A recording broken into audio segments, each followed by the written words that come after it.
can't see what I'm doing. Oh, hey, can you come hold this flashlight for me? And even though I'm a dad, I promise I'm not gonna yell at you. All right, so real talk.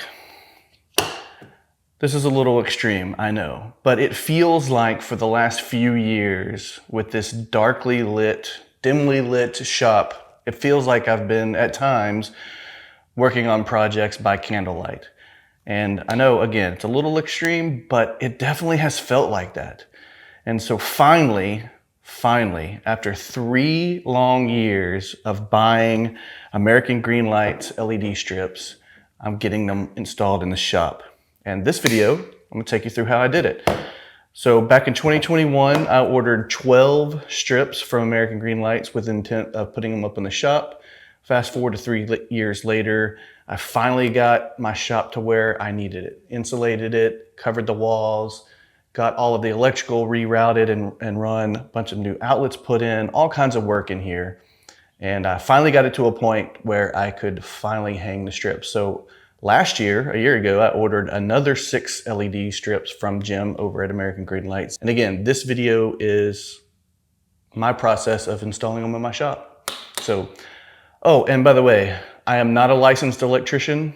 I did consult a friend of mine who is a licensed electrician, but I'm not one myself. So this video is for entertainment purposes only, of course. I'm no expert, but this is the way I did it. I think it turned out all right. And so just keep that in mind when you watch this video. All right, let's go.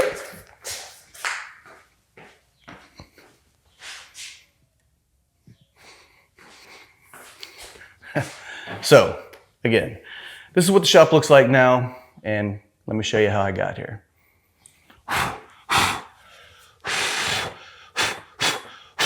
Probably not a good idea to have candles in a wood shop anyway, right?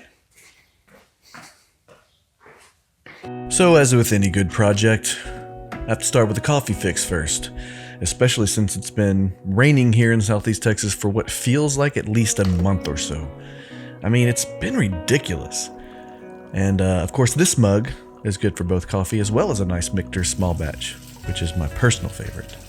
Once finished, I headed out to the shop to finally, after 3 long years since I ordered the very first set of these LED strips from American Greenlights, I could get started installing them in this shop. And they have seriously been sitting here in the box for almost 3 years now.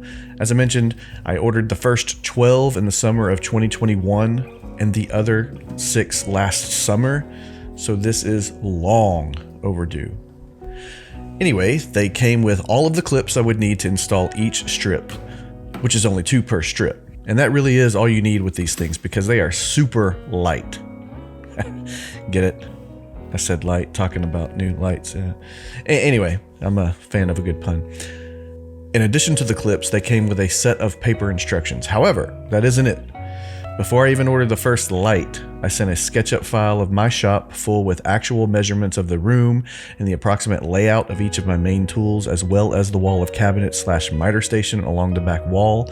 From there, Jim over at American Greenlight sent back a whole set of heat maps showing the number of strips and their proposed location in my shop to give me the best coverage and best visibility. He also sent a whole slew of video links to other makers who have also installed these same lights or other lights from AGL. Many of them I had already seen, which is what drove me to purchase from AGL as opposed to other suppliers in the first place. But he also sent me layouts with measurements for where I should mount each light on the ceiling, as well as wiring diagrams and instructions for the drivers and dimmers. All of this information was absolutely fantastic, very helpful, and in my opinion, above and beyond what you would get from other suppliers. I even spoke with Jim on the phone a couple of times throughout this whole process where he answered my questions, he gave me advice, instruction.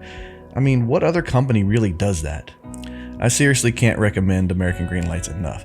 I'm not even sponsored by them in any way. I bought all this equipment with my own money, but hey, it was totally worth it. A fantastic experience from start to finish. So here you see me starting out by finding what will be the middle of the back 2 lights that will sit parallel to and above the miter station. Again, I used the map that Jim sent to me to find these numbers, and all I had to do was hop up here and mark those spots on the ceiling. And because it's May in Southeast Texas, and because I haven't ordered my mini split just yet, had to turn this fan on real quick before doing anything else. And even if it is just circulating warm air, at least it's circulating something, which is better than nothing. So then I took 2 of the strips and measured them to find the center. These strips are actually just short of a true 48 inches and are actually right at about 44 inches long.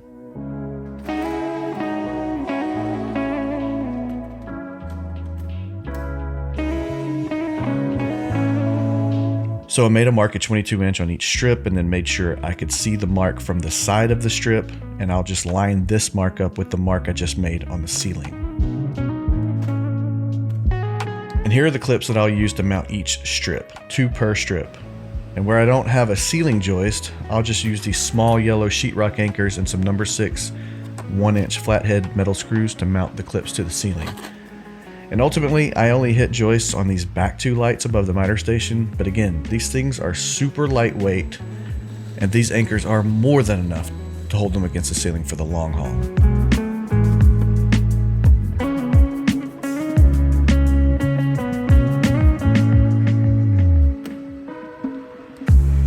And they clip in just like that. Easy peasy, cool and breezy. Once I had those back 2 lights mounted, I could start on the lights in the field, as it were. For these, I once again used the measurements sent to me in the schematic from Jim. I simply marked the distance away from the sidewall of the shop and made a mark. I repeated this step at the back of the shop, and from there, I could have used a laser level, but since I wanted to visualize exactly where all 4 strips of lights were going to be on the ceiling, I just used a nail and a string line to pop a line on the ceiling.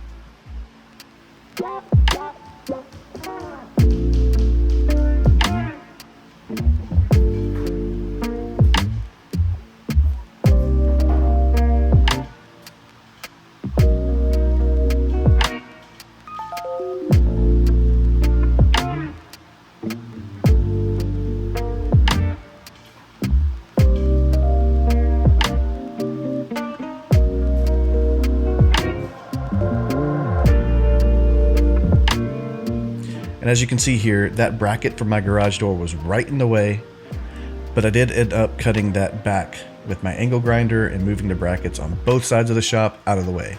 And then I just repeated these steps and used the schematic to locate and pop the other 3 lines on the ceiling. Once all the lines were popped, I went ahead and came up with the location for both clips on each LED strip in the row, and I knew where each light in the row was located based on the schematic. So I just came up with an arbitrary location for each clip on each light. Then I figured out where each clip would be on each row and went ahead and mounted each clip on the ceiling. Then I could simply go back and clip in all of the lights.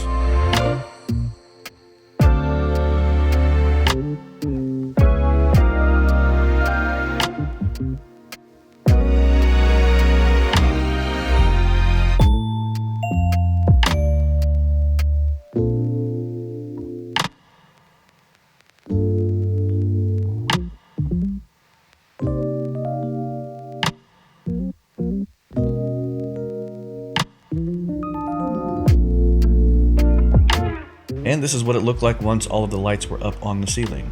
And again, this process, while a little slow since I was working alone, was super easy due to the schematic from Jim and the fact that these strips are super lightweight. Now I was ready to start running the 14 gauge wire along each run, which will attach each run to the drivers needed to power them. And you could use either 16 or even 18 gauge wires for these runs, which would have been cheaper, quite honestly, but I felt like the 14 gauge wire was a little more robust and just made me feel better. So that's what I went with. And I use these Scotch-Lock clips, sometimes called vampire clips, to tap into the run of wires. I use these low voltage staples, this low voltage staple gun, to attach all of the wires to the ceiling. And these are better than normal staple gun that just has staples that might pinch the wires too much because they're flat. These low voltage staples have that little saddle that rides above the wire, as you see here. And besides, both the gun and the staples are pretty cheap at Lowe's, and this is just a close-up of what the clips look like once clipped onto the run. And in the chemical industry, we call that a hot tap. I'm not sure what you call it in the I&E world. Maybe the same thing, I don't know. Anyway, here you can see me attaching each vampire clip onto the longer run of 14 gauge wire, and this again was super easy. I started by clipping the smaller 18 gauge wires coming out of each light to separate lengths so the vampire clips wouldn't be right next to each other and would lay on the ceiling in more of a straight line, if that makes sense. And you don't have to strip any wires or anything. You simply take the vampire clip, you place it over the run wire, and then insert the end of the small wire from the light into the other side of the clip. And there's a positive stop in the clip to let you know when you've inserted it enough. And then you simply squeeze the little metal clip down using a pair of pliers, and you'll feel like a little pop when it seats. Then you close the plastic cover and you're done. Super easy. So I just went around the room and repeated these steps until each light was attached to the run wires, and the run wires were routed all the way back to the wall where the drivers will be mounted. And I just ran the run wires and stapled them to the ceiling as I went. And this isn't really the prettiest install, but after waiting 3 years to install, and because I didn't want to waste extra money on wire just to run it out of the way so it would look pretty, I took a more utilitarian route and just made sure it was going to work. So function over form this time around. Plus, I purposely didn't sand and blend the seams of the sheetrock, as you can see, on the ceiling, so I would always know where a joist was for later on down the road when I want to mount dust collection ducting and other stuff up there. Plus, it's a shop after all, and there will be nobody to incessantly think about how pretty it could have been or should have been, except for me, of course, which I'm sure I'll do anyway. Every day, I'm out there for the rest of my life, or as long as we live here.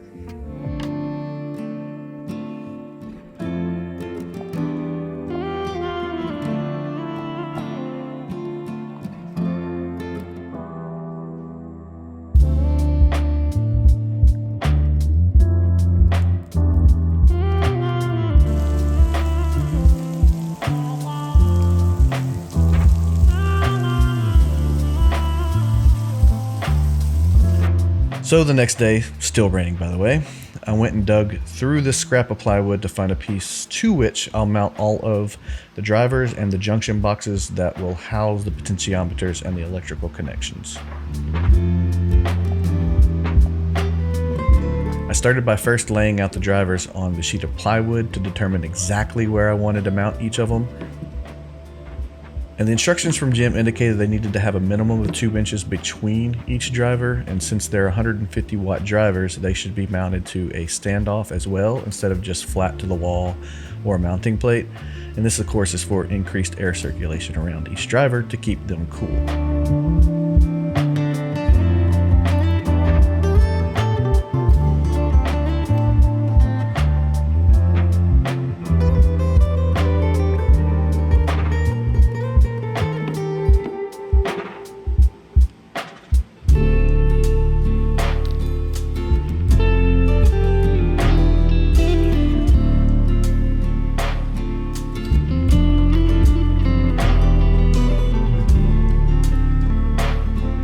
Once I was happy with the size of the sheet, took it over to the table saw to cut it down to final size.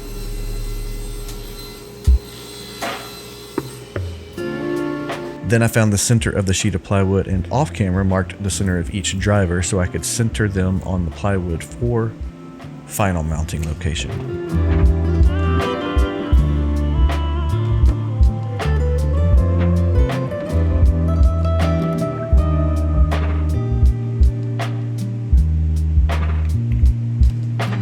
Then I just got an idea where the junction boxes would mount as well.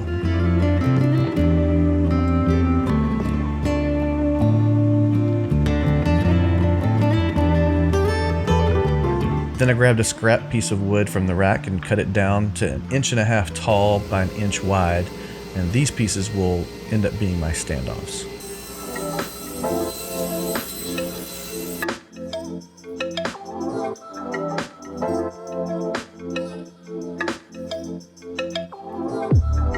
And then all I did was use wood glue and some 23 gauge pin nails to attach those standoffs to the sheet of plywood.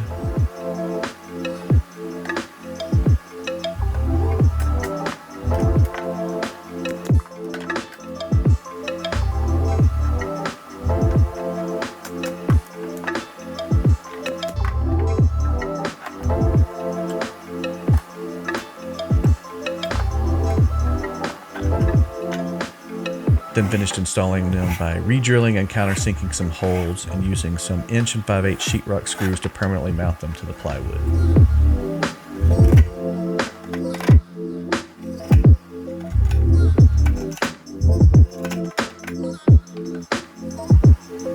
And then, because I didn't want the plywood to stand out too much, I painted it the same color as the wall before mounting all of the hardware to it. Then I laid the drivers on the standoffs and marked the mounting holes for each one. I also pre-drilled those holes and mounted each driver with those same 1-inch flathead screws I used to mount the clips to the ceiling.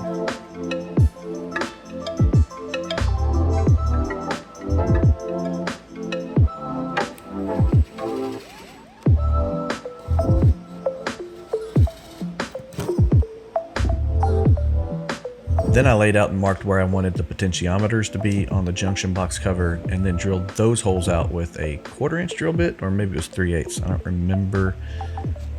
And this, of course, is arbitrary placement, but it's where I thought they would look the best once mounted.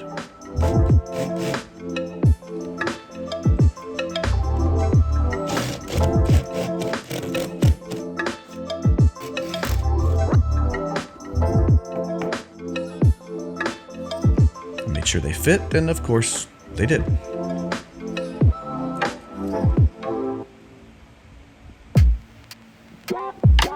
I then threaded the leads on each driver through separate holes on the junction box and then secured them in place with box connectors. Then I slipped some heat shrink over each of the dimmer leads since I'll be soldering them to the potentiometers.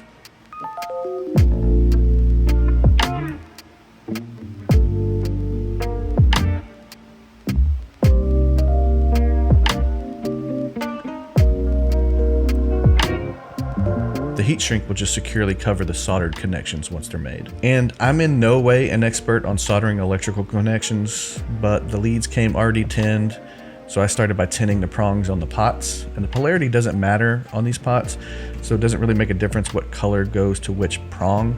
The only thing that the prongs control is whether the lights dim when you turn the knob counterclockwise or clockwise.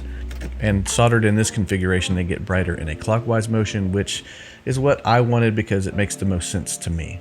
So then I gave them a quick tug test to make sure they were secure and slid the heat shrink over the connection and used a small torch just to shrink it down to size.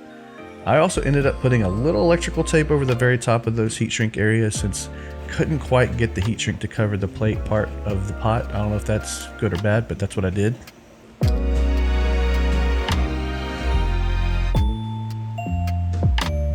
Then I measured and marked out where I wanted to place some screws that I used to mount the sheet of plywood to the wall and simply hung it up, ensuring of course that it was mounted level on the wall.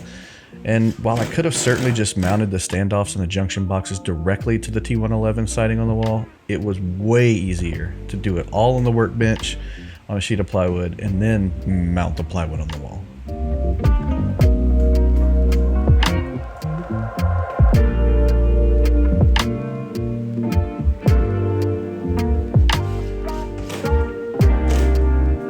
Once the plywood was mounted securely to the wall, I threaded the 14 gauge wire from each of the 3 runs of wires for the lights into the junction box and secured them as well with box connectors.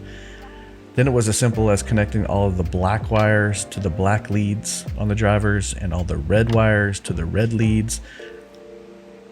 I paid close attention to, of course, ensuring that I had the right 2 run wires from the strips when connecting them to each driver.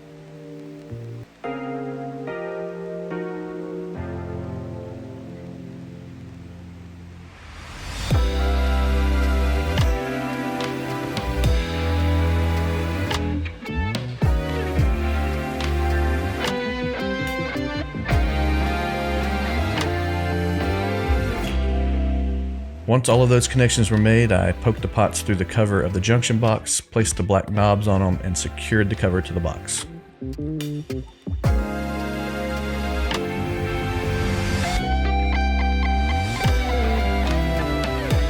And I confirmed with Jim that the green with the yellow stripe wire on each driver went to the ground wire in the Romex.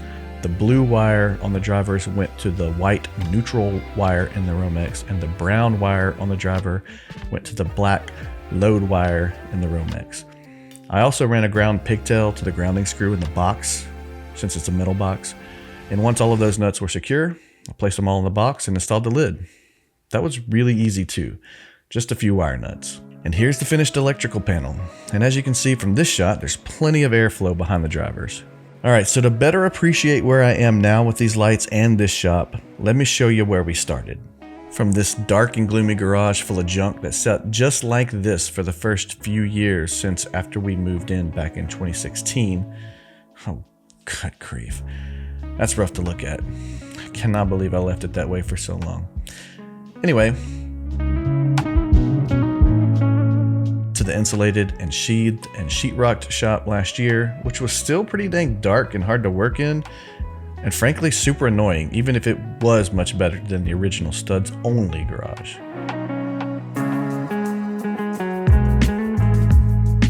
To today and the now painted and very well lit wood shop you see here.